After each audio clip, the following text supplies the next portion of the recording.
സാമൂഹ്യ മാധ്യമങ്ങളിൽ മുഴുവൻ അരങ്ങ് തകർക്കുന്നത് നിമിഷപ്രയ എന്ന് പറയുന്ന ഒരു സഹോദരി യമനിൽ വധശിക്ഷയും കാത്തു നിൽക്കുന്നു. ബഹുമാനപ്പെട്ട കാന്തപുരം ഉസ്താദ് അവർക്ക് വേണ്ടി ഇടപെടുന്നു. പരിശുദ്ധമായ ഇസ്ലാം മുന്നോട്ട് വെക്കുന്ന ഒരു ആദർശമുണ്ട്. പരിശുദ്ധമായ നബി മുഹമ്മദ് റസൂലുള്ളാഹി സ്വല്ലല്ലാഹു അലൈഹി വസല്ലം തങ്ങൾ പറയുന്നത് കാണാം, അർറാഹിമൂന യർഹമുഹുമുർ റഹ്മാൻ, അർറാഹിമൂന യർഹമുഹുമുർ റഹ്മാൻ. അർറാഹിമൂൻ കരുണ ചെയ്യുന്ന ആളുകൾ, യർഹമുഹുമുർ റഹ്മാൻ അവർക്ക് റഹ്മാനാകുന്ന റബ്ബ് കരുണ ചെയ്യും.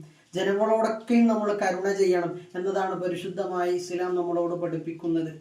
എന്നിട്ട് മുത്തുനബി സല്ലല്ലാഹു അലൈഹി വസല്ലം തങ്ങൾ പറയുകയാണ്, ഇർഹമു മൻ ഫിൽ അർളി യർഹമുകും മൻ ഫിസ് സമാ.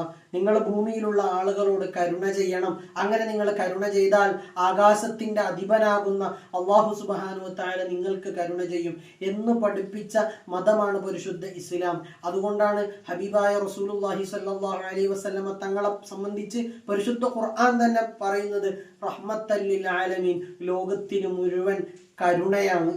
പരിശുദ്ധ ഇസ്ലാം മുന്നോട്ട് വെക്കുന്നത് കാരുണ്യത്തെയാണ്. പരിശുദ്ധ നബി സല്ലല്ലാഹു അലൈഹി വസല്ലം തങ്ങൾ പഠിപ്പിക്കുന്നതും കരുണയാണ്. ഒരിക്കലും തീവ്രവാദം പരിശുദ്ധ ഇസ്ലാം പ്രോത്സാഹിപ്പിക്കുന്നില്ല, വർഗീയത പരിശുദ്ധ ഇസ്ലാം പ്രോത്സാഹിപ്പിക്കുന്നില്ല. പരിശുദ്ധ ഇസ്ലാം കാരുണ്യത്തോടു കൂടിയാണ് ജനങ്ങളിലേക്ക് സമീപിച്ചതും ആ പരിശുദ്ധ ഇസ്ലാമിന്റെ വ്യാപനവും പരിശുദ്ധ നബി സല്ലല്ലാഹു അലൈഹി വസല്ലം തങ്ങളുടെ കരുണയുള്ള സ്വഭാവത്തിലൂടെയാണ് ഒട്ടേറെ ആളുകൾ പരിശുദ്ധമായ ഇസ്ലാമിലേക്ക് കടന്നു വന്നത്.